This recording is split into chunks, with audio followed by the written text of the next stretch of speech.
अच्छा, आप लोगों में से किस किस ने लाल सिंह चड्ढा का ट्रेलर देखा? मैंने इसका ट्रेलर देखा, मुझे बड़ा ही प्यारा ट्रेलर लगा। पर लेकिन जैसे ही मुझे पता चला ये जो मूवी है ये किसी दूसरी मूवी से कॉपी कर कर लाई गई है, तो तुरंत जो है मुझे जितना नहीं अंदर से इतना अच्छा लगा था, मैंने कहा अच्छी मूवी बनाई है, उतना ही ज़्यादा एक तरीके से अंदर से फिर नहीं एक तरीके से अजीब सी फीलिंग हुई मुझे कि यार इंसान जो है अपनी ओरिजिनलिटी में थोड़ा सा जिए तो समझ में आए। आप लोग सोचो, आज की डेट में हर एक इंसान जो है वो कहीं अमेजन प्राइम पर, कहीं आप लोगों को देखने को मिलेगा जो कि नेटफ्लिक्स पर, हर जगह कोई ना कोई चीज़ें देखता रहता है। और आज के डेट में हॉलीवुड मूवी हो चाहे साउथ इंडिया की मूवी हो, हर एक इंसान जो है वो आज की डेट में कहीं ना कहीं अवेयर रहता है। पर लेकिन कॉपी मारने वाले ये सोचते हैं कि वो इतने चालाक है किसी को पता नहीं चलेगा। और जैसे ही पता चलता है यहाँ पर कि हाँ ये किसी और मूवी की कॉपी मारी गई है, और जो मूवी आई थी वो भी 1994 में आई थी, मतलब कॉपी मारने में भी मतलब कॉपी मारने में भी समझ रहे हैं आप लोग, इनको 18 साल लगे, ठीक है। तो इस तरीके से आप लोग समझ सकते हैं कि एक तरीके से कम कॉपी मारनी थी तो थोड़ा जल्दी मार लेते। पर लेकिन जो लोगों ने गालियां दी भर भर कर फिर यहाँ पर कि पहले साउथ इंडिया को कॉपी मार रहे थे, अब हॉलीवुड को कॉपी मार रहे हैं, हॉलीवुड को तो पहले से ही कॉपी मारते हुए आ रहे हैं। पर लेकिन लोग जो है आज के डेट में अवेयर हो गए हैं। आप लोगों ने देखा होगा कई सारी मूवीज आ रही हैं आज के डेट में जो कॉपी मार के अगर ये लेकर आ रहे हैं तो एक तरीके से पिट जा रही है बुरी तरीके से। क्यों?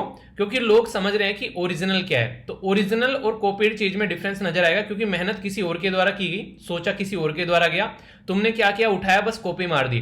तो लोग जो है एकदम लोगों के मन में इज्जत कम हो जाती है। मैंने खुद ने जब ट्रेलर देखा मुझे बड़ा ही प्यारा ट्रेलर लगा, पर लेकिन जैसे ही पता चला ये तो कॉपी मार रखा है कहीं से, तो तुरंत मेरे अंदर से एक तरीके से ना मोटिवेशन डाउन हो गया इसको लेकर। मैंने कहा वाह यार, मतलब कुछ तो खुद का कर लो वो वाली फीलिंग आती है। चलिए जो भी है, आप लोग की क्या रहे इसमें, एक तो है एक ओरिजिनल क्रिएटर है, उसने मेहनत करी है, सोचा है, सारे विचार रखे हैं, और दूसरा उसको कॉपी मार रहा है। कॉपी मारने वाला हमेशा कॉपी मारने वाला ही रह जाता है, उसकी कभी इज्जत नहीं बनती है, लोग उसको हमेशा कॉपी मारी बोलते हैं। और यही आज के डेट में बॉलीवुड इंडस्ट्री की भी आप लोगों को इमेज देखने को मिलेगी।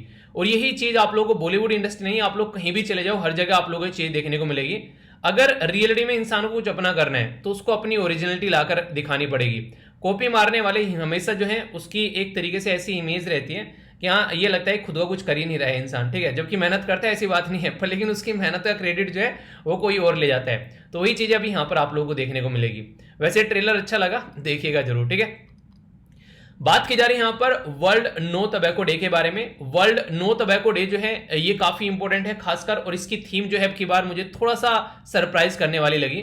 बात की जा रही है प्रोटेक्ट द इन्वायरमेंट, यानी कि टबैको का इन्वायरमेंट से क्या रिलेशन। देखिए आज की डेट में ना जो सिगरेट वगैरह बनाई जाती है उसमें बहुत सारे पेड़ वगैरह यूज किए जाते हैं, यानी कि दुनिया भर के पेड़ करते हैं, जब जाकर सिगरेट जो है वो आप लोगों के सामने आती है तो इन्वायरमेंट को नुकसान पहुंचता है। और कई जगह ऐसा भी होता है, बीड़ी सिगरेट पीने वाले जो लोग हैं वो क्या करते हैं, फॉरेस्ट में अगर गए हैं वहां पर बीड़ी सिगरेट पी और फेंक दी, उसकी वजह से फॉरेस्ट यानी कि जंगल में आग लग जाती है, तो भी इन्वायरमेंट को नुकसान पहुंचाता है। तो सिगरेट तो एक ऐसी चीज है जो कि इन्वायरमेंट को भी नुकसान पहुंचा रही है और हेल्थ को भी नुकसान पहुंचा रही है। तो इस तरीके से ये काफी ज्यादा खतरनाक यहां पर चीज हो जाती है। और अगर बात करूं इसको, अगर आप लोग कनेक्ट करना चाहते हैं सस्टेनेबल डेवलपमेंट गोल के साथ में, तो आप लोग उसको भी अच्छे से कनेक्ट कर पाएंगे। 17 जो टोटल सस्टेनेबल डेवलपमेंट गोल आप लोगों को देखने को मिलेंगे।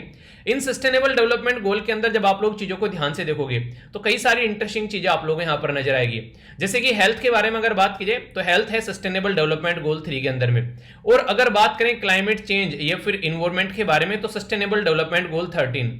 तो 13 और 3 वो है अपने साथ में एक दूसरे के साथ में कनेक्टेड आप लोगों को नजर आएंगे, क्योंकि हेल्थ भी इन्वायरमेंट की तभी सही रहेगी जब एक हेल्थ भी इंसान की तभी सही रहेगी जब आसपास वाला इन्वायरमेंट जो है वो सही रहेगा। इसमें आप लोग की क्या रहे हैं, तो ये 2 गोल जो है वो आप लोग याद यहां पर जरूर रखिएगा। अगर क्वेश्चन कुछ भी लिखने के लिए आ जाए आप लोगों से आंसर राइटिंग में या फिर डायरेक्ट मैच करने के लिए भी आ जाए तो समझ सकते हैं। 31 मई जो है यहाँ पर ये वर्ल्ड नो टबैको डे जो है वो सेलिब्रेट किया जाता है, अवेयरनेस फैलाने के लिए कि टबैको जो है वो कितना खतरनाक है।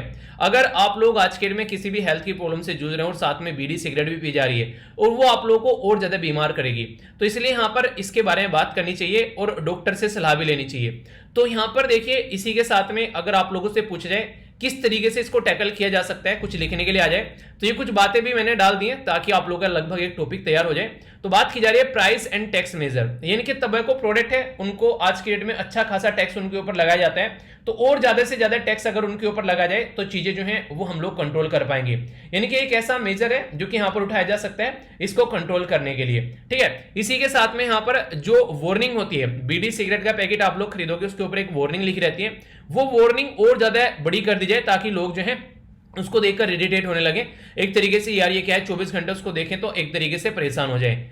अगर पब्लिक प्लेस में कोई भी यहां पर बीड़ी सिगरेट पीता हुआ पाया जाता है तो यहां पर उसको भी बेसिकली एक तरीके से अच्छे से टैकल किया जाए और उसके ऊपर भी एक हैवी टैक्स यहां पर लगाना चाहिए। और इसके लिए जो सबसे इंपॉर्टेंट मुझे लगता है, और आप लोग बताना मैं सही हूं या फिर गलत हूं, वो है बेसिकली पब्लिक को भी अवेयरनेस बेसिकली फैलानी पड़ेगी, पब्लिक को अवेयर करना पड़ेगा, तभी जाकर चीजों को हम लोग कंट्रोल कर पाएंगे। क्योंकि जब तक पब्लिक अवेयर नहीं होगी तब तक सिचुएशन कंट्रोल नहीं होगी, ऐसा यहां पर आप लोग समझ सकते हैं। तो पब्लिक का अवेयरनेस जो है वो काफी ज्यादा इंपॉर्टेंट है यहां पर, क्योंकि अगर कोई बीड़ी सिगरेट पी रहा है और मुझे दिख गया पब्लिक प्लेस पर बीड़ी सिगरेट पीता हुआ इंसान, तो उसको टोका जा सकता है भाई साहब यहां पर क्यों इसको पी रहे हो, ऐसे आप लोग समझ सकते हैं। नेक्स्ट यहां पर इंपॉर्टेंट मुद्दा यह है कि बैन कर देना चाहिए टबैको मार्केटिंग को। आज की डेट में आप लोगों ने देखा, मैंने आप लोगों को दिखाया भी था, जैसे कि टबैको के बारे में हम लोगों ने बात की थी, तो यहां पर यश जो है, जो कि अभी केजीएफ मूवी आई है उसका जो हीरो है, वो सिगरेट पीता हुआ, सिगरेट सिलगाता हुआ, बंदूक की जो नाल है उसको सिगरेट सिलगाता हुआ, उससे दारू पीता हुआ हर जगह दिखाया जाता है। तो ये एक तरीके की मार्केटिंग है, यहां पर इन चीजों पर बैन लगा देना चाहिए। क्योंकि अभी मैंने आप लोगों को बताया भी था कि एक बच्चा है साउथ इंडिया में, वो एक डिब्बी पूरी सिगरेट पी गए यहां पर, क्यों? क्योंकि यश से वो इंस्पायर था और इसकी वजह से यहां पर ये चीज देखने को मिली। तो ये सारी जो चीजें हैं इसके ऊपर हम लोग को ध्यान देना पड़ेगा, जो कि काफी ज्यादा खतरनाक है। इसी के साथ में बात करें, जो स्मोकर है एक तरीके से अगर उसको क्विट करना चाहते हैं तो उसको सपोर्ट करना चाहिए कि कैसे यहां पर उसको रोक सकते हैं वो, यानी कि हम लोग को भी उनकी हेल्प करनी चाहिए। और याद रखना 2021 की जो थीम थी वो इसी के ऊपर थी, बात की थी कमिट टू क्विट, यानी कि एक तरीके से कमिटमेंट आप लोगों का होना चाहिए। क्विट यानी कि एक तरीके से जो सिगरेट है वो अगर कोई छोड़ना चाहता है तो ये आप लोग यहां पर जरूर ध्यान रखिएगा। प्रिवेंशन ऑफ टबैको इंडस्ट्री, जो यहां पर इंटरफेरेंस के बारे में बात करें तो यहां पर कई बार टबैको इंडस्ट्री को जब भी यहां पर लगता है कि यहां पर कुछ गलत होने वाला है तो वो कुछ ना कुछ यहां पर ताम झांक करती है, तो उसको यहां पर हम लोग को रोकना चाहिए। ठीक है, तो ये काफी ज्यादा जरूरी है। और सबसे खतरनाक चीज यहां पर यार ये है 1.3 मिलियन डेथ होती है अगर टबैको के बारे में आप लोग बात करते हैं हर ये बेसिकली आप लोगों को मैं बता रहा हूं एवरी ईयर इंडिया के अंदर में टबैको की वजह से जो डेथ होती है, तो समझ सकते हैं मोटे मोटे तौर पर बोले जाए तो 3,500 लोग, अगर सॉरी 3,500 नहीं 3,500, यानी कि एक तरीके से 3,500 लोग जो हैं वो आप लोगों को यहां पर डेली टबैको की वजह से मरते हुए नजर आते हैं, और जो कि अवॉइडेबल है, जिसको हम लोग अवॉइड कर सकते हैं, पर लेकिन हम लोग इसको अवॉइड नहीं करते हैं, इसकी वजह से यहां पर ये दिक्कत देखने को मिलती है। तो ये काफी ज्यादा खतरनाक माहौल यहां पर क्रिएट कर देती है। ऐसा नहीं है कि हमारे देश में कोई कानून नहीं है, आप लोगों को पता है हमारे देश में कानून है COTPA। ठीक है, तो ये कब का है? ये है बेसिकली 2003 का। क्या है ये? इसको बोलते हैं cigarette and other tobacco product act. तो ये कानून है हमारे देश में, ये बेसिकली रोकता है इसको कि कैसे हम लोग यहाँ पर इसके ऊपर बेसिकली कुछ कंट्रोल भी कर सकते हैं। तो ये बेसिकली इससे पहले एक एक्ट था जिसको बोलते थे हम लोग सिगरेट एक्ट 1975, फिर यहां पर इसको लेकर आया गया। तो ये है, इसी के साथ में आप लोगों को हमारी देश में आज अगर देखा जाए अभी रिसेंटली एक पर्टिकुलर कानून भी लेकर आया गया था, prohibition of the electronic cigarette. तो ये यानी कि इलेक्ट्रॉनिक सिगरेट को भी यहां पर रोकने की बात की गई थी, उसकी वजह से काफी सारी दिक्कतें देख रही थी। तो टबैको को रोकने के लिए काम किया जाता है, ऐसी बात नहीं है कि टबैको को रोकने के लिए हम लोग काम नहीं कर रहे हैं। और एक इंटरेस्टिंग क्वेश्चन जो कि आप लोगों से एग्जाम में पूछा जा सकता है, और मैंने भी आप लोगों से डिस्कस किया था, आप लोग इसको भी याद रख सकते हैं कल को अगर क्वेश्चन बने तो। क्या था वो क्वेश्चन? वो क्वेश्चन यहां पर ये था कि हमारे संविधान में भी इसके बारे में प्रोविजन कर रखा है, अगर यहां पर स्टेट जो है यानी कि गवर्नमेंट, बेसिकली स्टेट का मतलब गवर्नमेंट होता है, तो उसमें एक आर्टिकल याद रखिएगा जो कि आप लोगों को पता होना चाहिए, आर्टिकल 47। आर्टिकल 47 संविधान के अंदर ये इसी मुद्दे के ऊपर बात करता है, और वो ये बोलता है कि जो स्टेट है यानी कि जो गवर्नमेंट है वो प्रोहिबिट कर सकता है, रोक सकता है, यानी कि कोई भी ड्रिंक या कोई ड्रग्स लेता हुआ, कोई टबैको इस तरीके का इस्तेमाल लेता हुआ पाया जाता है जो कि इंजूरियस है हेल्थ के लिए, यानी कि जो हेल्थ के लिए खतरनाक है, अगर कोई ऐसी चीजें लेता हुआ पाया जाता है तो आप लोग उसको यहां पर रोक सकते हैं। इसके बारे में भी यहां पर बात की जा रही है, तो ये यहां से आप लोग समझ सकते हैं। तो ये काफी इंपॉर्टेंट है, जिसको आप लोग समझिएगा थोड़ा सा। और इवन वर्ल्ड हेल्थ ऑर्गेनाइजेशन काफी बड़ा रोल प्ले करती है इन सब मुद्दों को रोकने के लिए, वो तो एक रिपोर्ट भी प्रस्तुत करती है। कोई आप लोगों से पूछ बैठे कि भाई साहब ये रिपोर्ट कौन प्रस्तुत करता है? World health report. तो याद रखिएगा वर्ल्ड हेल्थ ऑर्गेनाइजेशन इस रिपोर्ट को प्रस्तुत करती है, जो कि यूनाइटेड नेशन की एक तरीके से स्पेशल एजेंसी है, और ये हेल्थ के ऊपर ही काम करती है। अभी मोंकी पॉक्स के बारे में आप लोगों ने कई बार पढ़ा, इसी के साथ में दूसरी जो भी चीजें, ये सारी ये वाली एजेंसी यहां पर पर इसके बारे में बातें करती है, तो आप लोग समझ सकते हैं। यूएन सस्टेनेबल डेवलपमेंट ग्रुप के बारे में जब बात करें तो यहीं से निकलकर चीजें आती हैं। जेनेवा स्विट्जरलैंड के अंदर अगर आप लोग बात करें, इसका हेडक्वार्टर देखने को मिलेगा। और 7 अप्रैल को हम लोग वर्ल्ड हेल्थ डे भी सेलिब्रेट करते हैं। क्यों? क्योंकि 7 अप्रैल 1948 में इस ऑर्गेनाइजेशन को बनाया गया था। एक और इंपॉर्टेंट क्वेश्चन जो कि कई बार एग्जाम में रिसेंटली पूछा गया है, अगर बोले आप लोगों से कि मैच करो यहां पर इसके बारे में कि कौन कौन सा इसका रीजन कहां पर है, तो इसके हेडक्वार्टर कहां पर है? अफ्रीका में इसका हेडक्वार्टर कहां पर है? कोंगो के अंदर है। यूरोप में कहां पर है? ये डेनमार्क के अंदर है। साउथ ईस्ट एशिया में कहां है? ये दिल्ली के अंदर है, इंडिया के अंदर। इसी के साथ में मेडिटेरेनियन में ये इजिप्ट के अंदर में है। वेस्ट पैसिफिक में ये फिलीपीन के अंदर में है। और अमेरिका में ये बेसिकली ये यूनाइटेड स्टेट ऑफ अमेरिका में है। तो ये कई बार क्वेश्चन पूछा जा चुका है। ये इसके रीजनल ऑफिस है। बाकी इसका हेडक्वार्टर आप लोगों को देखने को मिलेगा जेनेवा स्विट्जरलैंड के अंदर में। तो ये है बेसिक एक पूरा डे के आप लोगों का टॉपिक पूरा कवर करा दिया। कल को आप सिगरेट के बारे में कुछ लिखने के लिए आए और सॉल्यूशन क्या है अगर वो भी आप लोगों से पूछा जाए, तो मुझे नहीं लगता कि अब आप लोगों को इसके बारे में कोई डाउट होगा। ठीक है, तो बताइए कि माइंड में क्लैरिटी हुई या फिर नहीं हुई। और अगर कोई भी आप लोगों का यार दोस्त रिश्तेदार अगर टबैको छोड़ना चाहता है, तो रिक्वेस्ट है यार आप लोगों से उसकी हेल्प करो, उसको बेसिकली छुड़ाने में। आप लोगों को देखने को मिलेगा एक ऐसे जिंदगी आप लोग बचा पाएंगे, क्योंकि वो अकेला नहीं पीता है। अगर वो पीता है तो फिर जिस माहौल में वो रहता है, घर पे आकर अगर पीता है आगे चलकर, तो फिर बच्चे बूढ़े उनको भी नुकसान पहुंचता हुआ नजर आता है। और ये काफी ज्यादा खतरनाक होता है। एक तरीके से पैसिव स्मोकिंग करते हैं लोग अगर बीड़ी सिगरेट पीने वाले के साथ में रहते हैं। मान लीजिए मैं बीड़ी सिगरेट पीता हूं बहुत दबाकर, आप लोग मेरे साथ में हैं, मैं क्लास में बैठा कर आप लोगों को पढ़ा रहा हूं और वहां पर भी बीड़ी सिगरेट पी रहा हूं, ठीक है, तो वहां पर जितने बच्चे होंगे वो वैसे तो बीड़ी सिगरेट नहीं पी रहे हैं, पर पैसिव स्मोकिंग आप लोगों को देखने को मिलेगी कि वो बेसिकली यहां पर एक तरीके से जो कि स्मोकिंग करते हुए नजर आएंगे। तो ये आप लोग चीजें समझ सकते हैं। तो ये काफी ज्यादा जरूरी है इसके बारे में अवेयरनेस फैलाना, और इसीलिए ये डे भी सेलिब्रेट किए जाते हैं। तो आर्टिकल जो 47 है वो जरूर याद रखेगा। यहाँ पर सस्टेनेबल डेवलपमेंट गोल जो आप लोगों को बताए हेल्थ के बारे में और इन्वायरमेंट के बारे में, वो भी आप लोगों को यहाँ पर नहीं भूलने। और जो भी इंपॉर्टेंट पॉइंट आप लोग यहाँ पर बताएं और जो कानून बताए और ये सारी चीजें, ये ऑलरेडी इनसे कई सारे क्वेश्चन एग्जाम में आप लोग बन चुके हैं और आगे भी बनेंगे। तो कोई भी डाउट आप लोगों को इसको लेकर नहीं होना चाहिए। आई होप कि आप लोगों के माइंड में क्लैरिटी आई होगी। अगर हाँ तो थम्स अप देकर बताना, अगर नहीं तो आप लोग डिसलाइक कर सकते हैं या फिर अपना सजेशन दे सकते हैं कि ये चीजें इस तरीके से लेकर चलना है। ठीक है, आइए अब आगे बढ़ते हैं। ये जो आर्टिकल है काफी इंपॉर्टेंट आर्टिकल आप लोगों को देखने को मिलेगा। इससे आप लोगों का काफी सारा बेसिक जो है वो कवर होने वाला है। तो यहाँ पर बात की जा रही है जो पॉलिटिकल पार्टीज हैं हमारे देश में वो कुकर मुत्ते की तरह निकलती हैं। तो उसी के चलते यहाँ पर कुछ बातें आप लोगों से करूंगा। ये जो आर्टिकल है UPSC prelims GS paper 2 polity and constitution जो बॉडी है उसके अंदर आप लोगों को कवर हो जाएगा। कॉन्स्टिट्यूशनल बॉडीज के बारे में आप लोगों से कई बार क्वेश्चन एग्जाम में पूछ लिए जाते हैं। तो यहाँ पर अभी इलेक्शन कमीशन ऑफ इंडिया, जिसको आप लोग बोलते हैं बेसिकली हमारी कंट्री में निर्वाचन आयोग, भारतीय निर्वाचन आयोग के द्वारा बोला गया कि अभी हमारी कंट्री में लगभग 2100 के करीब ऐसी पॉलिटिकल पार्टी हैं जिनके खिलाफ भी है बेसिकली एक गैर मान्यता प्राप्त, जिनको रजिस्टर नहीं किया गया है। तो रजिस्टर अनरिकॉग्नाइज्ड पॉलिटिकल पार्टी जो बोलते हैं बेसिकली, ठीक है, तो उनको यहाँ पर अभी उनको लेकर आगे बढ़ा जाएगा। और ये सारा जो भी काम होगा वो होगा representation of the people act का जो 2 सेक्शन है 29A और 29C। तो सबके बारे में मैं आप लोगों से थोड़ी थोड़ी बातें करूंगा, पर पहले यहाँ पर इन सेक्शन के बारे में आप लोगों से कुछ बातें करता हूं। देखिए हमारी कंट्री में 2 कानून है, एक को बोलते हैं representation of the people act, एक को बोलते हैं representation of the people act. एक तो है 1950 का जो कि जनता के लिए है, और एक है यहाँ पर 1951 का, वो किसके लिए है? वो है पॉलिटिकल पार्टीज के लिए। तो यहाँ पर भी पहले जनता को रखा गया और उसके बाद में पॉलिटिकल पार्टी के लिए कानून है। तो पहला जनता के लिए और दूसरा है पॉलिटिकल पार्टीज के लिए। अभी section 29A representation of the people act 1951 ये क्या बोलता है कि रजिस्ट्रेशन विद द इलेक्शन जो कमीशन है of association and bodies as the political party.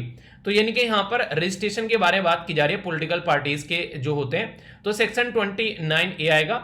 इसी के साथ में सेक्शन 29C जो है वो क्या बात बोलता है? वो बोलता है कि representation of the people act 1951 का कि declaration of donation receive by the political party, political party कितना डोनेशन रिसीव कर रही है उसके बारे में बात की जाती है। और यही पूरी फसाद की जड़ है। आज की डेट में कई सारे लोग इसीलिए पॉलिटिकल पार्टी बनाकर बैठ जाते हैं कि डोनेशन मिलेगा, और डोनेशन मिलेगा तो जिंदगी आगे चलेगी। तो डोनेशन पे जिंदगी जो है वो एक तरीके से आप लोगों ने हमेशा कई बार एक कहावत सुनी होगी मेरे मुंह से कि दूसरों के कंधे पर हाथ रखकर आप लोग चलना सीख सकते हो, अगर दौड़ना है तो आप लोगों को अपने ही पैरों पर दौड़ना पड़ेगा। तो ऐसा आप लोग बोल सकते हो। तो ये काफी इंपॉर्टेंट यहां पर हो जाता है। तो डिक्लेरेशन ऑफ डोनेशन जो रिसीव किया जाता है, तो याद रखना सेक्शन 29C है और इसके ऊपर कई सारे एडिटोरियल भी लिखे जाते हैं इसी चीज को ध्यान में रखते हुए कि कैसे यहां पर इसको टैकल करना है। ठीक है, तो ये अभी अलग चीज है। पहले कुछ बेसिक चीजें मैं आप लोगों को यहां पर बताता हूं इलेक्शन कमीशन ऑफ इंडिया के बारे में, ताकि आप लोग चीजें अच्छे से कर सकें याद, और इसको आप लोग एग्जाम में पूछे तो कंफ्यूजन न देखने को मिले। अगर बात करें इलेक्शन कमीशन ऑफ इंडिया, तो पार्ट 15 में आप लोगों को देखने को मिलेगा, जो कि हमारे देश में इलेक्शन यानी कि जो चुनाव है उसके थ्रू यहां पर बेसिकली हमारी कंट्री में उसको इंप्लीमेंट करने के लिए चुनाव से रिलेटेड जो प्रक्रिया है संविधान के अंदर पोस्ट रखी गई है बाकायदा। तो संवैधानिक पोस्ट है इलेक्शन कमीशन ऑफ इंडिया, जी हाँ। और इसी के साथ में आर्टिकल 324 से लेकर 329 तक का आप लोग यहां पर इसके अंदर ये आर्टिकल यानी कि ये अनुच्छेद आप लोगों को देखने को मिलेंगे, जो कि बातें करते हैं कि क्या पावर है, क्या फंक्शन है, क्या टेन्योर है और क्या एलिजिबिलिटी है। यानी कि जैसे आप लोग एग्जाम भरने जाते हैं ना फॉर्म, तो एग्जाम में फॉर्म भरते हैं तो आप लोगों को पूछा जाता है कि एलिजिबिलिटी क्राइटेरिया क्या है, ठीक है। इसी के साथ में और भी बहुत सारी चीजें आप लोगों से पूछी जाती हैं, नाम क्या है, कहां पर रहते हैं। तो ऐसे यहाँ पर इसके बारे में है कि क्या क्या चीजें हैं, वो सारी बातें इन आर्टिकल्स के अंदर लिखी हुई है। चीफ इलेक्शन कमिश्नर और 2 इलेक्शन कमिश्नर हैं आज के डेट में हमारे देश के अंदर में, और क्वेश्चन बनता है कौन अपॉइंट करता है। तो यहां पर वैसे तो अगर बात की जाए गवर्नमेंट अपॉइंट करते हैं, पर मेनली यहां पर नाम जो रहता है वो प्रेसिडेंट का रहता है, क्योंकि आप लोगों को पता है हमारी कंट्री में जो बेसिकली पार्लियामेंट्री सिस्टम है उसके अंदर में प्राइम मिनिस्टर जो रहते हैं वो पावरफुल अथॉरिटी आप लोगों को देखने को मिलेगी। यहां पर काफी इंपॉर्टेंट है, 6 साल तक या तो ये ऑफिस में रहेगा इंसान, या फिर 65 साल तक अपनी पोस्ट पर रहेगा। रीजन क्या है? रीजन यहां पर नॉर्मली आप लोग ये देखते हैं किसी भी इलेक्शन को कंडक्ट कराने के लिए यहां पर आप लोगों को एक बार इलेक्शन हो गए, अगली बार 5 साल में होंगे। तो अगर 6 साल का रहेगा तो उसको अच्छे से मैनेज कर पाएंगे। पता चला इधर इलेक्शन चल रहे हैं और यदि यहाँ पर इनका रिटायरमेंट अभी यहाँ पर लग गया एकदम, ठीक है। तो एक तरीके से आप लोग समझ सकते हैं, तो ऐसा कोई सटीक रीजन नहीं है, पर हाँ ये 6 साल जो है वो उसके साथ में मैच ना बैठ जाए इसलिए रहता है। इंजॉय करते हैं सेम स्टेटस, सैलरी और जो पर्क्स हैं यानी कि जो भी इनको फैसिलिटीज मिलती हैं, जो इनको तनख्वाह मिलती है, वो जज जो रहते हैं सुप्रीम कोर्ट के उसके इक्विवेलेंट मिलती है। यानी कि अगर कल को चलकर आप लोग इलेक्शन कमीशन ऑफ इंडिया की पोस्ट पर बैठते हो तो जो सुप्रीम कोर्ट के जज हैं उसके इक्विवेलेंट आप लोगों को यहाँ पर पावर और सैलरीज वगैरह जो है वो देखने को मिलेगी। तो ये है नहीं मजा एक तरीके से कि सुप्रीम कोर्ट के जज के इक्विवेलेंट आप लोगों को यहाँ पर आंका जाएगा समाज के अंदर में। कुछ और इंपॉर्टेंट बातें जो कि आप लोगों को पता होना चाहिए, इलेक्शन कमीशन ऑफ इंडिया जो रहते हैं चीफ इलेक्शन कमिश्नर, उनको रिमूव किया जा सकता है office only through the procedure. कैसे? मैंने अभी बताया ना, सुप्रीम कोर्ट के जज के आप लोगों को इक्विवेलेंट इनको चाहिए देखने को मिलेगी। तो जैसे सुप्रीम कोर्ट के जज हटाए जाते हैं उसी तरीके से यहां पर इनको भी हटाया जाएगा। और नॉर्मली आप लोग बोलते हैं कि इंपीचमेंट का प्रोसीजर यहां पर फॉलो किया जाता है, ठीक है। तो ये आप लोग याद रख सकते हैं, जिसको हिंदी में आप लोग महाभियोग बोलते हैं, ठीक है। तो ये बेसिकली नॉर्मली अगर देखा जाए तो ये प्रेसिडेंट के लिए शब्द यूज किया जाता है। इसी के साथ में यहां पर इनको जो पॉलिटिकल पार्टी जो है याद रखेगा, उनको सिंबल देने हैं, पॉलिटिकल पार्टीज को एक तरीके से रिकॉग्नाइज करना है। तो ये पावर यहां पर इन्हीं को दे रखी है। कोई डिस्प्यूट होता है इनके बीच में, कोई कल को लड़ाई होगी, उसका सॉल्यूशन भी जो है वो इन्हीं के द्वारा यहां पर निकाला जाएगा।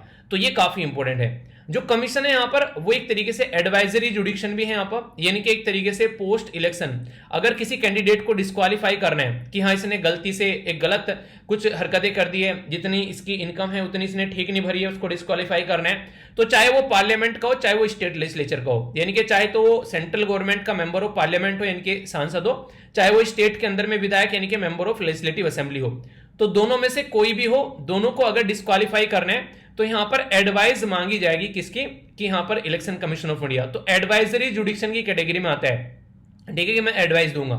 हमारे देश में मॉडल कोड ऑफ कंडक्ट लगाया जाता है कि कोई भी किसी के धर्म को यहां पर ठेस नहीं पहुंचाएगा, उल्टी सीधी बातें नहीं बोलेगा, अच्छे बच्चे की तरह अपनी पॉलिटिकल पार्टी का प्रचार करेगा, कोई भी इस तरीके की एब्यूजिव जो वर्ड या फिर पावर का इस्तेमाल नहीं करेगा। तो ये सारी बातें हैं कि एक तरीके से जो क्लास में नहीं है हरामी बच्चे रहते हैं, तो हरामी बच्चे वाला बिहेवियर नहीं दिखाना है। जो सीधा साधा बच्चा रहता है, डेली नोट्स बनाता है और प्रॉपर वे में अपनी सारी चीजें जो है तैयार करके लेकर आता है, उसकी तरीके से काम करना है, तो ये बताया जाता है। इसी के साथ में लिमिट क्या रहती है जो कैंपेन एक्सपेंडिचर की, कि भाई साहब इतना ही पैसा खर्च करना है, इससे ज्यादा पैसा खर्च करोगे तो नाप दिए जाओगे। तो यहां पर ये इसके ऊपर ध्यान कौन रखेगा? इलेक्शन कमीशन ऑफ इंडिया यहां पर ध्यान रखता है, ताकि पॉलिटिकल पार्टी के ऊपर लगाम रहे। वरना पॉलिटिकल पार्टीज के पास में इतना भर भर के पैसा रहता है कि वो पता चला सब खरीद कर रख लिया उन्होंने पहले ही, तो ऐसा नहीं होना चाहिए। तो उसके लिए भी यहां पर ये काम करता हुआ आप लोगों को नजर आएगा। तो यहां पर ये पावर भी आप लोगों को इलेक्शन कमीशन ऑफ इंडिया के हाथ में देखने को मिलेगी। वैसे तो ये बातें पता है, पर फिर भी थोड़ी सी बातें आप लोगों को यहां पर बता देता हूं, अगर आप लोग थोड़ा सा कनेक्ट कर पाएंगे।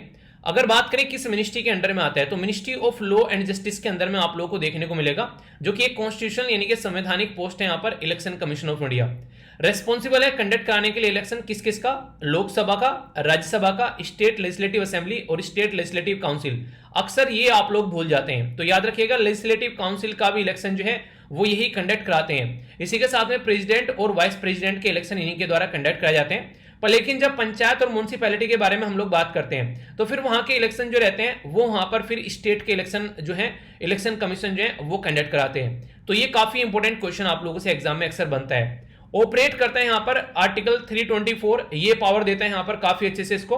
और इसी के साथ में representation of the people act, ये जो है इसके थ्रू यहां पर बेसिकली ये चीजों को लेकर चलता है। Representation of the people act के बारे में अभी मैंने आप लोगों को थोड़ा बताया, तो इसके बारे में याद रखिएगा। Representation of the people act दो हैं, एक 1950 है और एक 1951 है।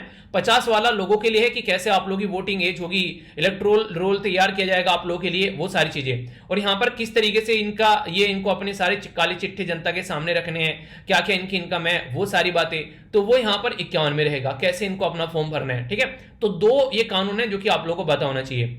इलेक्शन कमीशन जो है वो एक तरीके से बहुत ही कम ऐसे इंस्टीट्यूशन है जिनको ऑटोनॉमी और एक तरीके से फ्रीडम होती है। उनमें से एक ये भी देखने को मिलेगा। 4 वॉचडॉग है हमारे देश में जिसके बारे में आप लोग याद रख सकते हैं। एक आता है आप लोगों का जुडिशरी जो कि जस्टिस के ऊपर ध्यान देते हैं। यूनियन पब्लिक सर्विस कमीशन जो कि आप लोगों की मेरिट लिस्ट को तैयार करता है कि एक मेरिटस जो स्टूडेंट है वही आगे जाना चाहिए। Controller and auditor general of India आप लोगों के पर्स का ध्यान रखता है कि आप लोगों का पैसा गलत जगह नहीं इस्तेमाल होना चाहिए। और इलेक्शन कमीशन ऑफ इंडिया जो है वो इलेक्शन का ध्यान रखना है कि सही कैंडिडेट वहां पर सही जगह पर पहुंचे। तो ये सारे के सारे चारों के चारों जो कैंडिडेट हैं यहाँ पर, ये बेसिकली यहाँ पर ये चारों की चारों जो पोस्ट है ये एक तरीके से वॉच डॉग कहलाती है अलग अलग एरिया की। तो ये 4 पिलर हैं काफी इंपॉर्टेंट जो कि आप लोग यहां से समझ सकते हैं। मुद्दा क्या है, मैं आप लोगों को यहां पर मुद्दा समझाता हूं। रजिस्टर और अनरिकॉग्नाइज्ड पार्टी बेसिकली होती क्या है। रजिस्टर तो है पर लेकिन अनरिकॉग्नाइज्ड है, ऐसा क्या मतलब है यहां पर? इसका मतलब यहां पर ये हो गया कि ये पॉलिटिकल पार्टी जो है नई नई ताजी ताजी अभी बनी है। और ये जो नई नई ताजी ताजी पॉलिटिकल पार्टी अभी बनी है वो अब तक सिक्योर नहीं कर पाई है ढंग से वोट, ना तो असेंबली के अंदर और ना ही सेंटर के इलेक्शन, जो भी इलेक्शन होते हैं ना स्टेट के और सेंटर के, किसी में भी ढंग से इसको वोट नहीं मिली है इसने। या फिर आप लोग बोल सकते हैं इसने कभी इलेक्शन कंडक्ट कराया ही नहीं, यानी कि अपने आप से इसने इलेक्शन में पार्टिसिपेट किया ही नहीं है जब से इसको रजिस्टर किया गया है। तो ये अनरिकॉग्नाइज्ड पार्टी है। तो यानी कि इसको वो सारे फायदे नहीं मिलेंगे जो रजिस्टर पॉलिटिकल पार्टी को, रिकॉग्नाइज्ड पॉलिटिकल पार्टी को मिलते हैं। यानी कि पार्टी नॉर्मली 2 कैटेगरी में डिवाइड की जाती है, एक तो होती है नेशनल लेवल की पार्टी और एक होती है स्टेट लेवल की पार्टी। पर लेकिन ये तो ना तो यहाँ नेशनल लेवल पर है और ना ही स्टेट लेवल पर है। ऐसी पॉलिटिकल पार्टी जो है वो रजिस्टर तो हो गई है पर लेकिन अनरिकॉग्नाइज्ड है और ये क्या कर रही है, जनता से चंदा भरे जा रही है। तो इसके ऊपर ध्यान देने की बात बेसिकली यहां पर की जा रही है। आप लोग बोलोगे कि यार आपने बता तो दिया कि 2 तरह की पॉलिटिकल पार्टी होती है, एक तो स्टेट और एक नेशनल। उनके लिए क्या कंडीशन है कि ये स्टेट पार्टी होगी या फिर ये नेशनल लेवल की पार्टी होगी? इसके बारे में अगर कोई पूछने लगे तो हम लोग कैसे बताएंगे? तो यहां पर मैं आप लोग को बताऊंगा, नेशनल पॉलिटिकल पार्टी अगर आप लोगों को चाहिए तो 3 कंडीशन फुलफिल करनी पड़ेगी अगर आप लोगों को अपनी पॉलिटिकल पार्टी बनानी है। और स्टेट लेवल की पॉलिटिकल पार्टी अगर आप लोगों को बनानी है तो 5 कंडीशन फुलफिल करनी पड़ेगी। यानी कि 5 अग्नि परीक्षाएं आप लोगों को स्टेट पॉलिटिकल पार्टी के लिए देनी पड़ेंगी और 3 अग्नि परीक्षाएं आप लोगों को नेशनल पॉलिटिकल पार्टी के लिए देनी पड़ेगी। तो 5 अग्नि परीक्षाएं पहले स्टेट की जानते हैं, फिर आप लोगों से नेशनल लेवल की बातें करेंगे। अगर बात करें कि सिक्योर करना है एटलीस्ट 6% जो वैलिड वोट होती है, यानी कि जो भी वोट पड़ी हुई है एक तरीके से, तो वैलिड वोट, या फिर जो विन करें एटलीस्ट 2 सीट, यानी कि या तो जितनी भी वोट पड़ी है उसमें से 6% वोट जो है वो इनके कैंडिडेट को मिली हो, या फिर एटलीस्ट 2 सीट इन्होंने असेंबली जो इलेक्शन हुए उसमें यहां पर 2 सीट यहां पर कम से कम ये जीत कर आए हो। तो इस स्टेट की पॉलिटिकल पार्टी आप लोगों की देख जाइए, यानी कि असेंबली के जो जनरल इलेक्शन है वहां पर ये जीत कर आए हो, नहीं राज्य के अंदर इलेक्शन होते हैं, वो वाली बातें की जा रही है। ठीक है, ध्यान से सुनिएगा, या तो 6% वोट मिली हो या फिर 2 सीट इन्होंने जीती हो ये असेंबली के अंदर में, या फिर 6% तो वैलिड वोट इन्होंने जीती हो, या फिर 1 सीट जीती हो लोकसभा जनरल इलेक्शन के अंदर में। तो दोनों में ये 6 वाली कंडीशन तो दोनों में सेम है, पर लेकिन यहां पर 2 सीट होनी चाहिए, यानी कि लोकसभा की एक ही सीट जो है वो 2 सीट के बराबर आप लोग वैसे काउंट कर सकते हैं, याद रखने के लिए, वैसे बराबर होती नहीं। ठीक है, दोनों के अलग अलग क्राइटेरिया है कंप्लीटली। अगर बात करें यहां पर 3% जो सीट है, ठीक है, 3% ऑफ सीट और एटलीस्ट 3 सीट, ठीक है, तो ये बोला गया कि वॉट एवर इज मोर, यानी कि जो भी ज्यादा हो, या तो 3% हो सीट या फिर यहां पर 3 सीट यहां पर जो भी ज्यादा हो असेंबली के इलेक्शन में यहां से जीती हो, तो भी इसको स्टेट की पॉलिटिकल पार्टी बोल देंगे। तो ये यहां पर बोला गया है। ठीक है, तो ये काफी इंपॉर्टेंट है। और सीट की बात की जा रही है, यहां पर वोट की बात की जा रही है, दोनों में डिफरेंस समझिएगा। एक सीट में बहुत सारी वोट काउंट हो सकती हैं, क्योंकि जो वोट होती है वो पॉपुलेशन के बेस पर वहां पर निकल कर आती हैं, तो सीट को और वोट को अलग अलग तरीके से आप लोग देखिएगा। ठीक है, अगर बात करें at least 1 out of 25 seat from the state, in Lok Sabha general election यहां पर बेसिकली जीती गई हो, यानी कि अगर स्टेट में 25 सीटें हैं तो एक सीट कम से कम यहां पर जीती हो, अगर 50 सीटें हैं तो 2 सीट कम से कम यहां पर जीती हो, अगर यहां पर 75 सीट है तो कम से कम 3 सीट इनके द्वारा जीती गई हो। तो ये कंडीशन यहां पर, चौथी कंडीशन यहां पर रखी गई है कि यहां पर तभी उसको स्टेट की पॉलिटिकल पार्टी बोला जाएगा। नेक्स्ट कंडीशन क्या है कि सिक्योर करे 8% of total valid vote in assembly या फिर लोकसभा जनरल इलेक्शन। अगर इनमें से कोई भी फॉलो नहीं कर पा रहा है तो कम से कम 8% यहां पर इसकी क्या होनी चाहिए, टोटल वोट होनी चाहिए, तो असेंबली में या फिर लोकसभा में। तो ये वाली बातें यहां पर बोली गई हैं, आप लोग याद रखिएगा। यहां पर इन्होंने क्या बोला, और बोला है, ठीक है, और बोला है यहां पर, जबकि यहां पर अगर आप लोग देखेंगे यहां पर क्या बोला है कि valid vote win at least 2 seat, ठीक है, एंड बोला गया यहां पर, एंड, ठीक है, और यहां पर भी और बोला है। तो जहां पर और बोला है और कहां पर एंड बोला है, ये आप लोगों को थोड़ा सा कंफ्यूजन नहीं होना चाहिए, ठीक है।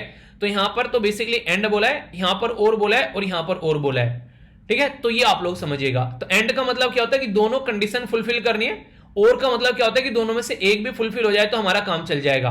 तो ये आप लोग समझिएगा। तो बोला ये जा रहा है कि यहां पर 6% valid vote and win at least 2 seat in the assembly, यानी कि दो कंडीशन फुलफिल होना चाहिए, 6% वैलिड वोट और and win at least 1 seat in Lok Sabha, दोनों कंडीशन फुलफिल होनी चाहिए।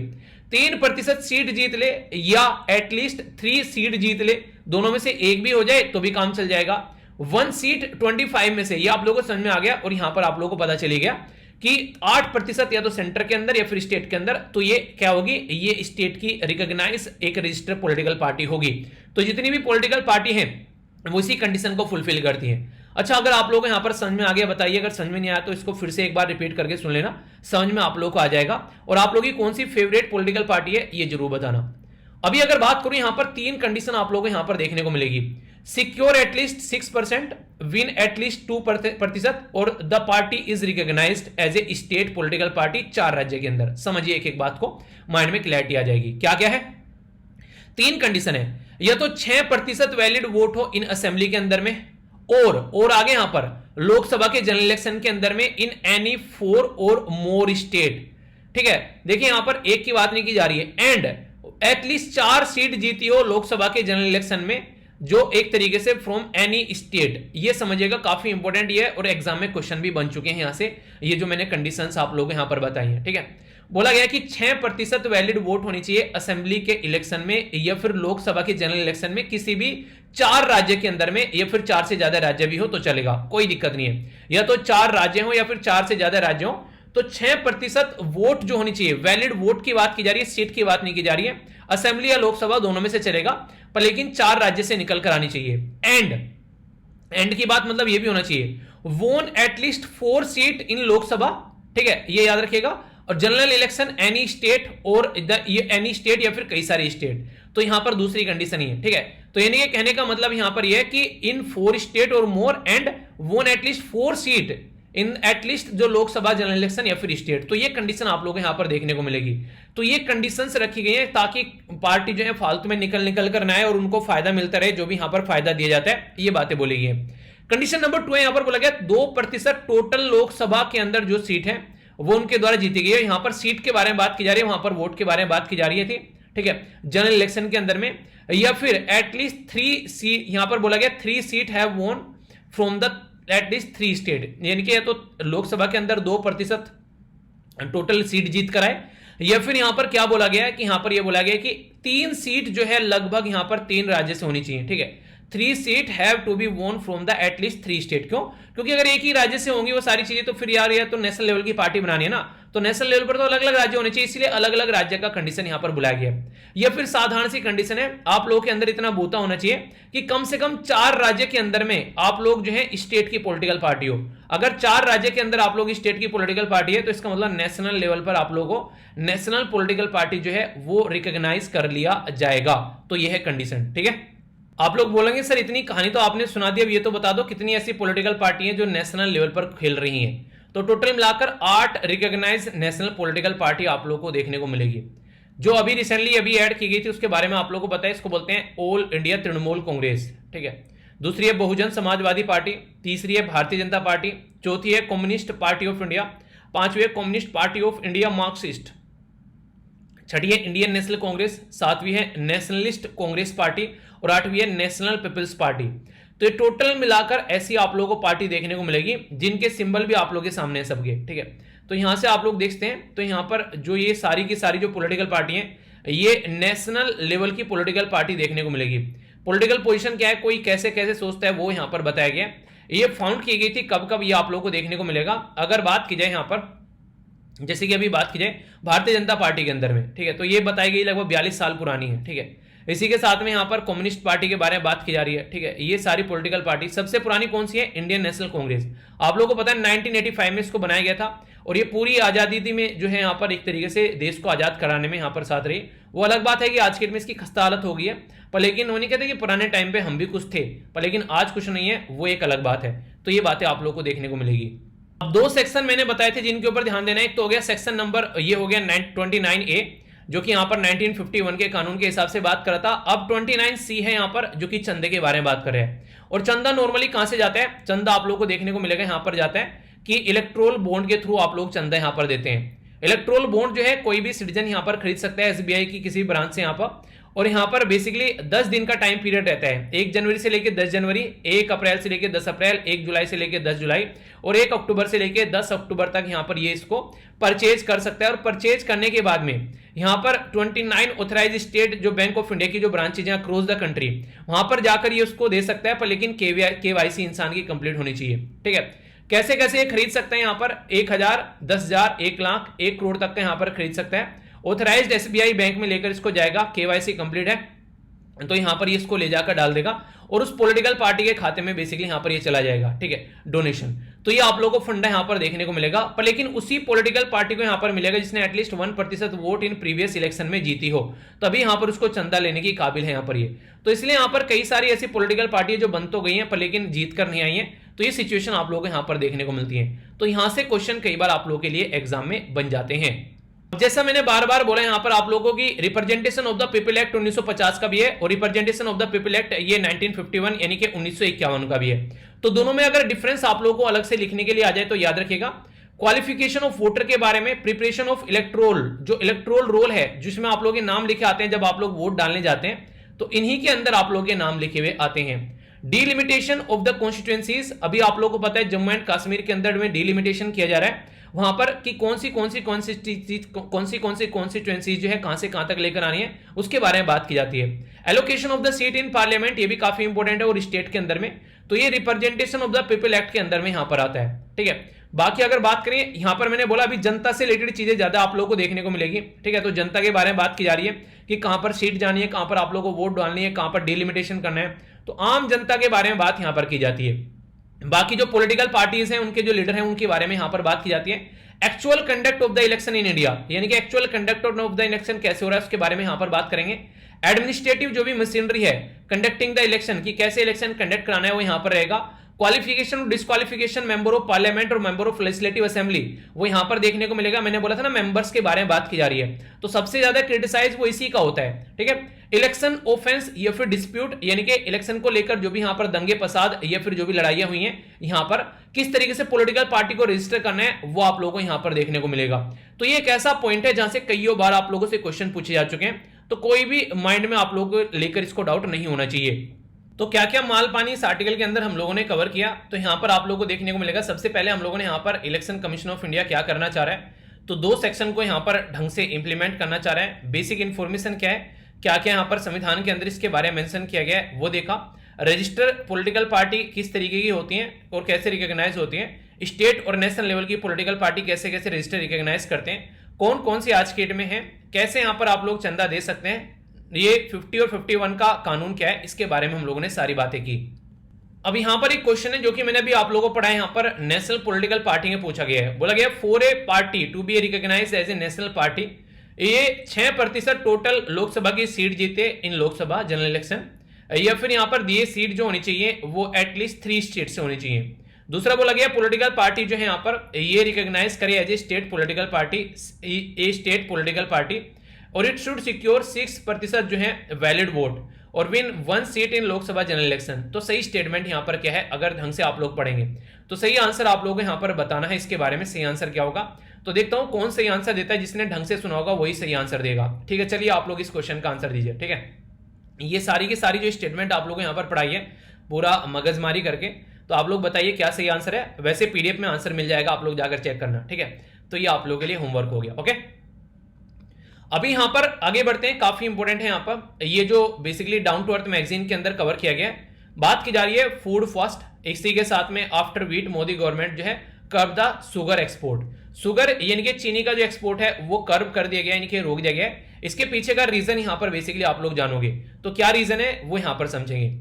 तो UPSC prelims GS paper 3 trade and agriculture के बारे में अगर आप लोगों से कोई पूछे तो काफी इंपॉर्टेंट आप लोगों के यहां पर क्वेश्चन बन सकते हैं। अभी इंडिया जो है उसने एक्सपोर्ट जो है शुगर का वो रिस्ट्रिक्ट कर दिया है, ये बेसिकली देखने को मिलेगा। ओनली बोला गया अप टू द 10 मिलियन जो ton of the sugar will be allowed June 1। ठीक है, फ्रॉम जून 1 से यहां पर ये अलाउ की जाएगी। ठीक है, टू द सितंबर तो ये दे गया। और यहां पर जो directorate general of foreign trade जो कि मिनिस्ट्री ऑफ जो कॉमर्स एंड इंडस्ट्री के अंडर में आता है, इसके द्वारा यहां पर ये बताई गई है। आप लोग बोलोगे आखिर ऐसा क्या हो गया यार, ये ऐसा काम क्यों कर डाला यहां पर, ये आखिर क्या कंडीशन यहां पर बन गई। तो देखिए नॉर्मली जितनी शुगर जो है वो हम लोग एक्सपोर्ट किया करते हैं, उससे कहीं ज्यादा शुगर जो है वो हम लोगों ने रिसेंटली अभी एक्सपोर्ट कर दी है।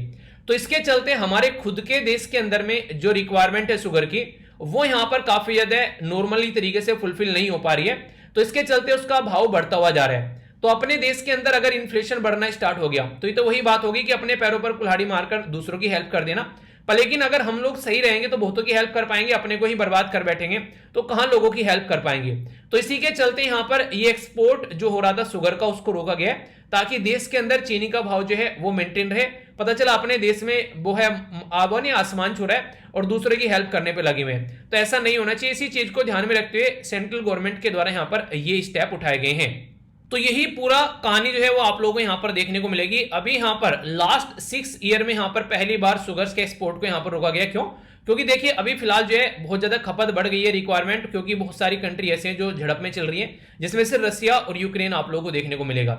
इंडियन शुगर मिल एसोसिएशन के द्वारा बोला गया 8.5 मिलियन टन जो है वो एक्सपोर्ट करेंगे, जिसमें से 7.1 ऑलरेडी यहां पर वो क्या कर चुके हैं, वो एक्सपोर्ट कर चुके हैं टिल अप्रैल एंड तक यहां पर। तो ये कंडीशन आप लोगों को यहां पर देखने को मिलेगी। तो इसलिए ये काफी बुरी सिचुएशन यहां पर बन गई, जिसके बारे में यहां पर बातें होने लगी तुरंत। तो पहले जो ये शुगर का एक्सपोर्ट था ये कंप्लीटली ओपन कैटेगरी के अंदर आप लोगों को देखने को मिल रहा था, पर लेकिन ये ओपन कैटेगरी से अब यहां पर रिस्ट्रिक्टेड कैटेगरी के अंदर इसको डाल दिया गया है। और अगर पूछे कि ओपन कैटेगरी से रिस्ट्रिक्टेड कैटेगरी में अगर शुगर को आप लोगों को डालना है तो कौन यहां पर काम करेगा, तो याद रखिएगा directorate of sugar, department of food and public distribution, ministry of consumer affair and जो कि फूड एंड पब्लिक डिस्ट्रीब्यूशन के अंदर आता है, ये यहां पर ये काम करते हुए आप लोगों को दिखेंगे। तो ये काफी इंपॉर्टेंट है जो कि आप लोगों को क्लियर रखना है, आप लोगों के माइंड में इसको लेकर कंफ्यूजन नहीं होना चाहिए। अगर कंफ्यूजन होगा तो उसको दूर कर आप लोगों को आगे बढ़ना है। ठीक है, तो ये क्वेश्चन भी आप लोगों से पूछा जाता है। अब यहां पर क्वेश्चन कई बार ये बनता है कि हम लोग जो भी फसल उगाते हैं उनका जो प्राइस है वो कैसे डिसाइड होता है, उसको एमएसपी के अंदर रखना है या फिर एमएसपी के बाहर रखना है, ये कहां से रिकमेंडेशन निकल कर आती है, तो ये बातें मैं आप लोग को और बताऊंगा। Commission for agriculture cost and price, जिसको CACP आप लोग बोलते हैं, ये है बेसिकली एक रिकमेंडेटरी नेचर का, यानी कि सजेशन दे सकता है कि आप लोग ऐसा कर लीजिए। तो टोटल हमारे देश में 23 फसल ऐसी हैं जो कि एमएसपी के अंदर आती हैं, जिसको आप लोग मिनिमम सपोर्ट प्राइस बोलते हैं। मिनिमम सपोर्ट प्राइस का मतलब ये होता है कि आज की डेट में इतना पैसा तो आप लोगों को बेसिकली मिल ही जाएगा अपनी फसल का, ऐसा आप लोग बोल सकते हैं। 23 फसल के लिए तो मिनिमम सपोर्ट प्राइस होता है, पर लेकिन जब गन्ने की बात करते हैं, शुगर कैन की बात करते हैं, उसके लिए अलग टर्म यूज की जाती है, जो कि कंफ्यूज मत होना, इसको बोलते हैं fair and remunerative price. Fair and remunerative price का मतलब यहां पर बेसिकली थोड़ा सा डिफरेंट रहेगा। अभी आप लोगों से जो बातें करूंगा आप लोग उसको समझ पाएंगे। स्टेट के लिए और सेंटर के लिए आप लोगों यहां पर अलग अलग नजर आएगा। तो CACP के ऊपर ऑलरेडी यूपीएससी ने क्वेश्चन पूछा था, आप लोगों को पता होगा। तो यहां पर ministry of agriculture and farmer welfare के अंडर ये आता है। 1965 में इसको बनाया गया था और एडवाइजरी नेचर का है, क्योंकि रिकमेंडेशन दे सकता है। इसकी रिकमेंडेशन मानना या मानना गवर्नमेंट के ऊपर डिपेंडेंट होता है, ये बाइंडिंग नहीं है। बाइंडिंग नहीं है का मतलब यहां पर ये हो गया कि ये सजेशन देगा तो, पर लेकिन सामने वाला माने या ना माने उसके ऊपर डिपेंडेंट है। ठीक है, तो ऐसे समझ सकते हैं। फेयर एंड रेम्यूनरेटिव प्राइस जो है वो यहां पर गन्ने के लिए होता है ओनली, और बाकी का आप लोगों को मैंने अभी बताया, बाकी का आप लोगों को देखने को मिलेगा वो सबके लिए होता है, जो कि 23 जो बेसिकली क्रॉप्स हैं। जो गन्ने के बारे में जब आप लोग बात करते हैं तो याद रखना रंगराजन कमेटी के द्वारा रिपोर्ट सबमिट की गई थी और उसने बताया कि ऐसा कुछ आप लोग कर सकते हैं। तो शुगर कैन जो कि सेंटर और स्टेट दोनों मिलकर प्राइस डिसाइड करते हैं। मान लीजिए यहां पर मैं आप लोगों को बोलूं कि चलो आप लोगों को क्या करना है, बच्चों को पढ़ाना है, ठीक है, बच्चों को पढ़ाना है और बच्चों को पढ़ाते टाइम आप लोगों को बिल्कुल ही इतनी फीस लेनी है ताकि आप लोगों का खर्चा निकल सके और आप लोग अपनी जिंदगी को थोड़ा सा अच्छे से जी सकें। आप लोगों को ये नहीं कि पैसे छापने उस वाली कैटेगरी में आप लोगों को नहीं आना है, ठीक है।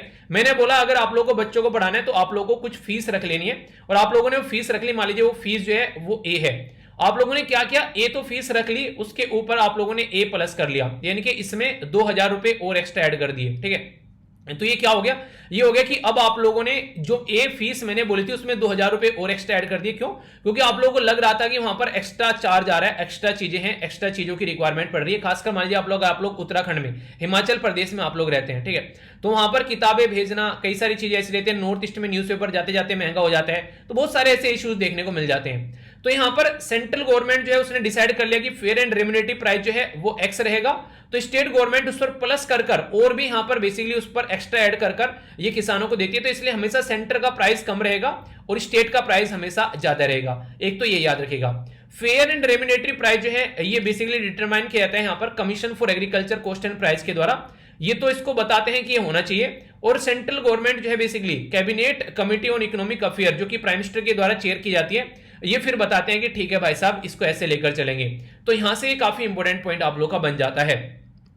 अब स्टेट जो है, अगर स्टेट के अंदर बात करें तो स्टेट का एडवाइस प्राइस होता है। जैसे फेयर एंड रेम्युनेटिव प्राइस होता है सेंटर का रहता है, पर लेकिन स्टेट का जो आता है उसको सेप बोलते हैं, यानी कि स्टेट एडवाइस प्लान, यानी कि स्टेट एडवाइस जो प्राइस है वो सेंटर नहीं स्टेट देगा। अब वो क्या करेगा, सेंटर ने जो भी दिया है उसके ऊपर एक्स्ट्रा कुछ ऐड कर वो अपना रख देगा। तो ये फंडा आप लोगों को यहां पर देखने को मिलेगा, जिसके चलते अलग अलग राज्य में गन्ने का भाव जो है वो अलग अलग देखने को मिलता है। ये बिल्कुल ऐसे ही है जैसे आप लोग पेट्रोल और डीजल के बारे में बात करते हैं, वेट लग जाता है, वैल्यू एडिड टैक्स, ऐसे ही यहां पर सेप लग जाता है यहां पर गन्ने के बारे में बात करते हैं। और अलग अलग राज्य में गन्ने का प्राइस आप लोग को अलग अलग देखने को मिलता है। अगर बात की जाए तो टेम्परेचर जो होना चाहिए गन्ना उगाने के लिए 21 से लेकर 27 बेसिकली होना चाहिए। रेनफॉल 70 से बेसिकली 100 के बीच में अगर रहेगी चलेगा। और लूमी सॉइल होनी चाहिए, ठीक है। जैसे जिस एरिया से आप लोग आते हैं हो सकते हैं वहां पर गन्ने उगाए जाते हैं, हो सकता है ना भी उगाए जाते हो, तो आप लोगों को पता होना चाहिए कौन कौन सी क्रॉप जो है वो आप लोगों के एरिया में उगाई जाती है। और इनके ऊपर कई बार क्वेश्चन भी एग्जाम में आप लोगों से पूछे जाते हैं। अगर यहां से क्वेश्चन पूछा है तो याद रखिएगा शुगर कैन जो हमारी कंट्री में प्रोड्यूस करने वाले जो राज्य कौन कौन से सबसे ज्यादा है, तो सबसे ज्यादा उत्तर प्रदेश है, फिर महाराष्ट्र, फिर कर्नाटक, फिर तमिलनाडु और बिहार, ठीक है। सबसे ज्यादा उत्तर प्रदेश है, फिर महाराष्ट्र आप लोगों को देखने को मिलेगा, फिर तमिलनाडु आप लोगों को देखने को मिलेगा, ठीक है। तो इस तरीके से इनके बारे में याद रखिएगा। तो यहां से आप लोगों के लिए क्वेश्चन भी कई बार बन जाता है और क्वेश्चन आप लोगों से पूछूंगा, क्वेश्चन का आंसर आप लोग जरूर दीजिएगा। तो यहां पर सॉरी उत्तर प्रदेश से यहां पर आएगा महाराष्ट्र, कर्नाटक, तमिलनाडु और फिर आप लोगों का जाएगा बिहार। तो ये कंडीशन आप लोगों को देखने को मिलेगी, तो इसके बारे में आप लोग याद रखिएगा। इसी के साथ में अगर बात करें जो यहां पर इंडिया जो है सेकंड लार्जेस्ट शुगर कैन है प्रोड्यूस करने वाला ब्राजील के बाद में, पर लेकिन बिगेस्ट शुगर प्रोड्यूसर है, यानी कि जो हम लोग जो चीनी है वो सबसे ज्यादा प्रोड्यूस करते हैं, पर लेकिन गन्ना दूसरे नंबर पर प्रोड्यूस करते हैं, ठीक है। हो सकता है यहां पर गन्ना जो है और तरीके से इस्तेमाल किया जाए, जैसे एथेनॉल बनाने के लिए यूज कर लिया, तो वो चीजें ब्राजील में ज्यादा देखने को मिलती है, ठीक है। तो चीनी नहीं बनाते हैं ज्यादा। शुगर या फिर जो भी जैगरी होती है, गुड़, खंडसीरी या फिर जो मोलेसिस आप लोगों को देखने को मिलते हैं, ये सारे बाई प्रोडक्ट होते हैं बेसिकली गन्ने के, जो आप लोगों के सामने है ना, ये सारे गन्ने से निकलकर बाई प्रोडक्ट आते हैं जिनको इस्तेमाल किया जाता है। और यहां से भी यूपीएससी जो है वो ऑलरेडी क्वेश्चन आप लोगों का पूछ चुकी है, तो ये भी आप लोग यहां पर याद रख सकते हैं। क्वेश्चन आप लोगों के लिए इसको अटेम्प्ट कीजिए। आप लोग अरेंज करना है स्टेट आप लोगों को डिसेंडिंग ऑर्डर में जो कि शुगर कैन प्रोड्यूस करते हैं, उत्तर प्रदेश, कर्नाटक, महाराष्ट्र और बिहार। तो अभी बताया उत्तर प्रदेश तो सबसे बड़ा है, यहाँ पर उत्तर प्रदेश में सबसे ज्यादा प्रोड्यूस किया जाता है। तो इनके इसका मतलब क्या हो गया, ये दो तो आप लोग के गायब हो गए। ऐसे एलिमिनेशन मेथड का यूज किया करो तो आप लोग अच्छे से अटेम्प्ट कर पाओगे। दूसरे नंबर पर मैंने क्या बताया था, महाराष्ट्र आप लोग को दूसरे नंबर पर बताया था। तो 1 के बाद में 3 आएगा यहाँ पर, तो 1 के बाद में 3 कहां पर आ रखा है, तो सी में आ रखा है। तो ऐसे क्वेश्चन आप लोगों से पूछ ले आते हैं, तो आप लोगों को कोई भी कंफ्यूजन आप लोगों को नहीं होना चाहिए, ठीक है। अगर कंफ्यूजन होगा तो फिर दिक्कत रहेगी। तो इस तरीके से आप लोगों को क्वेश्चन को अटेम्प्ट करना है। एक क्वेश्चन यहां पर आप लोगों से पूछा गया, हालांकि इसका आंसर यहां पर लगा हुआ है पहले से, ठीक है। तो यहां पर ये बेसिकली बोला गया कि स्टैट्यूटरी बॉडी है कब बनाएगी। तो यहां से आप लोगों को देखा, मैंने अभी बताया था कब बनाएगी, आप लोगों से डिटेल में सारी बातें पढ़ाई थी, तो कोई डाउट नहीं होना चाहिए। बाकी की दोनों स्टेटमेंट यहां पर करेक्ट है। ऐसे एग्जाम में क्वेश्चन आप लोगों से ऑलरेडी पूछे जा चुके हैं। तो इस तरीके से आप लोग समझ सकते हैं, अगर कल को टॉपिक बन जाए तो आप लोग उसके लिए क्लियर माइंड में रखोगे चीजें, तो कोई भी डाउट आप लोगों को देखने को नहीं मिलेगा, ठीक है। तो ये था पूरा आर्टिकल। आई होप कि आप लोग के माइंड में इसको लेकर क्लैरिटी आई होगी। अभी यहां पर एक मुद्दा काफी ज्यादा न्यूज में था जिसके बारे में आप लोगों ने सुना भी होगा कि फिनलैंड और स्वीडन जो है वो नेटो को ज्वाइन कर रहा है, नॉर्थ अटलांटिक ट्रीटी ऑर्गेनाइजेशन। तो उसके बारे में कई सारी बातें मैंने आप लोगों से डिस्कस भी की थी और इसके बारे में आप लोगों को आइडिया भी होना चाहिए, ठीक है। अभी यहाँ पर जो आप लोगों से बातें करूंगा वो नेटो के बारे में नहीं है। नेटो के बारे में तो आप लोग याद वैसे रख सकते हैं कि नेटो जो है उसके बारे में अगर कुछ बातें आप लोगों से पूछ ली जाए तो एक ऐसी ग्रुप है जो कि एक मिलिट्री ग्रुप है। इसका मतलब ये होता है कि किसी ने अगर इसको हाथ लगा दिया, एक पर्टिकुलर पर्सन को, किसी नेटो के मेंबर को बाहुबली की तलवार को हाथ लगा दिया, वो वाली कहानी आप लोगों को यहाँ पर देखने को मिलेगी। टोटल मिलाकर 30 देश है नेटो के अंदर आज के डेट में अगर बात करें, जो कि आप लोगों को पता होना चाहिए। रिसेंटली लेटेस्ट जो देश है वो नेटो के अंदर कौन सा ऐड हुआ था, अगर ये कोई क्वेश्चन आप लोगों से पूछ ले तो आप लोग कौन सा देश बताओगे, ये आप लोग बताएगा, ठीक है। तो इसी के बारे में यहाँ पर अभी जो क्वेश्चन है वो आप लोगों से डिस्कस करूंगा कई सारे। ये जो आर्टिकल है जीएस पेपर 2 इंटरनेशनल रिलेशन के अंदर अगर बात करें, जो इंटरनेशनल ऑर्गेनाइजेशन है उसके साथ में कनेक्ट कर सकते हैं। अभी कलेक्टिव सिक्योरिटी ट्रीटी ऑर्गेनाइजेशन जैसी नेटो है ऐसी रशिया का सीएसटीओ है। तो इसके अभी यहां पर 30 साल कंप्लीट हुए हैं और इसको सेलिब्रेट किया गया मॉस्को के अंदर में। उसी से रिलेटेड क्वेश्चन है जो कि मैं आप लोगों से डिस्कस करूंगा, ठीक है। इसके बारे में जो बेसिक इंफॉर्मेशन है यहां से क्वेश्चन बनने के चांसेस बहुत ज्यादा हो सकते हैं, क्योंकि अभी सीएसटीओ ऑर्गेनाइजेशन को रिसेंटली अभी यूज भी किया गया था, जो मैंने आप लोगों से डिस्कस भी किया था। सीएसटीओ जो है यहाँ पर ये एक इंटर गवर्नमेंटल मिलिट्री अलायंस है, जैसे कि नेटो है, रशिया का सीएसटीओ है। ये 15 मई 1992 में यहाँ पर बनाया गया था। जब 1992 में इसको बनाया गया तो इसके अंदर आप लोगों को 6 इंडिपेंडेंट मेंबर देखने को मिले, रसिया, अर्मेनिया, कजाकिस्तान, किर्गिस्तान, तजाकिस्तान और उज्बेकिस्तान। कलेक्टिवली मिलकर इनके द्वारा यहाँ पर ये एक ट्रीटी के थ्रू बनाया गया जिसको बोलते हैं ताशकंद पैक्ट। ताशकंद पैक्ट या फिर ताशकंद ट्रीटी, कोई भी लिखा हो, आप लोगों को कंफ्यूज नहीं होना है। इसका मतलब कहां पर ये साइन हुआ, ताशकंद, जो कि उज्बेकिस्तान के अंदर आप लोगों को देखने को मिलेगा। और यहां पर ये एरियल सी हो गया। पूछ ले कल को कोई मैप बेस्ड क्वेश्चन कि कजाकिस्तान और उज्बेकिस्तान के बीच में कौन सा सी है, तो एरियल सी आप लोगों को देखने को मिलेगा। तो रसिया ये आप लोगों को देखने को मिलते हैं यहां पर। और आगे चलकर इसमें जो मेंबर ऐड हो गए, अजरबैजान, बेलारूस और जॉर्जिया, ये इसमें ऐड हो गए। तो जैसे यहां पर बेलारूस है वो काफी इंपॉर्टेंट पार्टनर भी है यहाँ पर रसिया का, आप लोगों को पता है। तो ये यहां पर फिर आगे चलकर इसके साथ में ऐड हो गए रसिया के साथ में 1994 में। तो 2 साल बाद यहां पर ये मेंबर भी यहां पर जुड़ गए। 5 साल बाद जब यहां पर इसको रिन्यू करने की बात आई तो 9 में से 6 ने रिन्यू किया। अजरबैजान, जॉर्जिया और उज्बेकिस्तान रिन्यू करते हैं ट्रीटी को, ठीक है। तो इसके चलते यहां पर 6 एग्री हो गए क्रिएट करने के लिए सीएसटीओ। तो यहां पर ये इस तरीके से सीएसटीओ जो है ये यहां पर आप लोगों के सामने है, एज जिसको आप लोग मिलिट्री अलायंस यहां पर बोलते हैं। इसके बारे में अगर बात करो, एक तरीके से जो मेंबरशिप के बारे में अगर बात करो, एट प्रेजेंट जो मेंबर है यहां पर ये अर्मीनिया, बेलारूस, इसी के साथ में कजाकिस्तान, किर्गिस्तान, रसिया, तजाकिस्तान, उज्बेकिस्तान है, ठीक है। तो उज्बेकिस्तान ने क्विट कर दिया था अलायंस 2012 में, तो ये छोड़कर जाने वाला अलायंस है, जो कि आप लोग समझ सकते हो। मेंबर जो बेसिकली यहां पर मिलकर रहते हैं, ठीक है। तो ये बेसिकली एक तरीके का मिलिट्री अलायंस है, यहां पर आप लोगों को ये देखने को मिलेगा। अगर कल को चलकर एक देश में कोई दिक्कत होती है तो यहां से मिलकर यहां पर उसकी हेल्प कर सकते हैं, ठीक है। जिस तरीके से नेटो के थ्रू यहां पर काम किया जा सकता है। कोई इनके ऊपर अगर अटैक करेगा तो ये मिलकर साथ में उसको यहां पर टैकल करेंगे, तो एक तरीके से एग्रेशन को रोकेंगे। अगर कोई यहां पर सिग्नेटरी है तो यहां पर मिलकर काम करेंगे, ठीक है। इसी के साथ में यहां पर एक तरीके से अगर बात की जाए, ज्यादा क्लियर इसकी फीचर है नहीं वैसे, पर हाँ फिर भी एक मोटा मोटे तौर पर यहां पर एक ऐसी ऑर्गेनाइजेशन है जो कि यहां पर ये काम करती है, ऐसा आप लोग यहां पर इसको बोल सकते हैं। अगर जैसे नेटो के बारे में आप लोग जानते हैं, इसके बारे में पूछ लेगी कलेक्टिव सिक्योरिटी ट्रीटी ऑर्गेनाइजेशन जो है वो कौन लेकर आगे बढ़ता है, तो रसिया यहां पर सबके पापा देखने को मिलेंगे। यहां पर बोला क्या, रसिया, यूएसए, इंडिया, यूरोपियन यूनियन, तो इसको आप लोग यहां पर याद रखिएगा। यहां से क्वेश्चन पूछा गया डायरेक्ट कि अर्मीनिया, बेलारूस, कजाकिस्तान और बांग्लादेश में यहां पर कौन कौन से यहां पर मेंबर हैं। तो अभी आप लोगों को बताया कि यहां पर अगर बात करें, ये बोला गया 1, बी बोला गया 2 और 3, सी बोला गया 2, 3, 4, डी बोला गया 1, 2, 3। तो यहां पर सीधा सीधा बोल सकते हैं बांग्लादेश तो ही नहीं है, तो 4 तो बिल्कुल भी नहीं है, ठीक है। और यहां पर ये मैंने अभी आप लोगों को बताया कौन कौन है यहां पर, तो अर्मीनिया, बेलारूस, कजाकिस्तान, किर्गिस्तान, रसिया और तजाकिस्तान, ठीक है। तो टोटल 6 मेंबर हैं। उज्बेकिस्तान जो है बाहर निकल गया। अगर बात करें उज्बेकिस्तान, अजरबैजान और इसी के साथ में यहाँ पर ये बेसिकली जॉर्जिया, ये आज के डेट में आप लोगों को यहाँ पर इसके मेंबर देखने को नहीं मिलेंगे, तो याद रखिएगा। और साइबेरिया जो है वो आज के डेट में ऑब्जर्वर के स्टेटस में है यहाँ पर कि वो मेंबर इसका बनना चाहता है। तो आंसर क्या हो गया यहाँ पर, आंसर इसका डी हो गया। तो इस तरीके से आप लोगों से अगर कल को कोई क्वेश्चन पूछ बैठे, आप लोगों के माइंड में क्लैरिटी उसको लेकर होनी चाहिए, कोई भी कंफ्यूजन नहीं होना चाहिए, ठीक है। तो क्या क्या देखा हम लोगों ने, पहले तो देखा कि कॉपी मार जो है वो कैसे काम करते हैं, उसके बारे में हम लोगों ने समझा। वर्ल्ड नो टबैको डे के बारे में जाना। ये पूरा एक टॉपिक आप लोगों का कवर हो गया। अब कुछ भी लिखने के लिए आ जाए तो आप लोगों को कंफ्यूजन इसके बारे में बिल्कुल नहीं होना चाहिए। तो इस तरीके से पूरा का पूरा टॉपिक जो है वो आप लोगों को यहाँ पर कवर करा दिया। फिर भी कोई डाउट होगा तो बताना, आगे आने वाले टाइम में इसको दूर किया जाएगा, कोई डाउट नहीं होना चाहिए। इलेक्शन कमीशन ऑफ इंडिया से रिलेटेड बहुत सारी इंपॉर्टेंट बातें आप लोगों को बताई, क्वेश्चन भी थे जो कि आप लोगों ने प्रैक्टिस किए, तो वो आप लोग यहाँ पर अच्छे से बेसिकली लेकर चले। ठीक है, तो इसको लेकर आप लोगों को अच्छे से चलना है। इसी के साथ में यहाँ पर शुगर कैन से रिलेटेड हम लोगों ने एक आर्टिकल देखा जिसमें काफी डिटेल में बेसिक इन्फॉर्मेशन बताई और मैंने आप लोगों से क्वेश्चन भी यहाँ पर डिस्कस किए।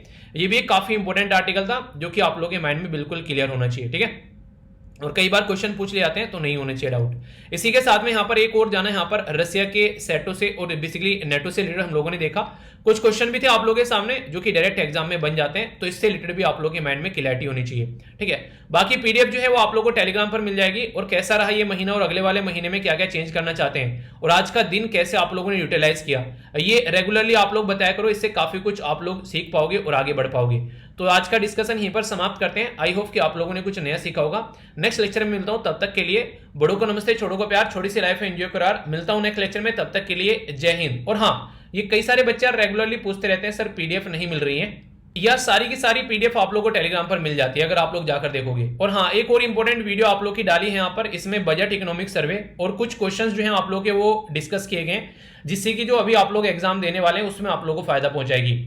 ये वीडियो जरूर देखना अगर सीरियसली आप लोग एग्जाम देना चाह रहे हैं, वरना तो आप लोग लाइफ को एंजॉय करते रहिए अच्छे से, पर लेकिन एग्जाम को लेकर सीरियस है तो ये वीडियो जरूर देखिएगा। ठीक है, तो ये थी कुछ इन्फॉर्मेशन। तो इसी तरीके से अपना ध्यान रखते रहिए, आसपास सफाई रखिए, पानी और पेड़ पौधों को सेव कीजिए, पॉलिथीन और प्लास्टिक बैग वगैरह बिल्कुल भी यूज नहीं करना है। ठीक है, अगर जरूरत पड़े तो कोशिश करो कि इनसे दूर रहो। तो नेक्स्ट लेक्चर में मिलता हूं, तब तक के लिए बड़ों को नमस्ते, छोटों को प्यार, छोटी सी लाइफ एंजॉय करार। मिलता हूं नेक्स्ट लेक्चर में, तब तक के लिए जय हिंद।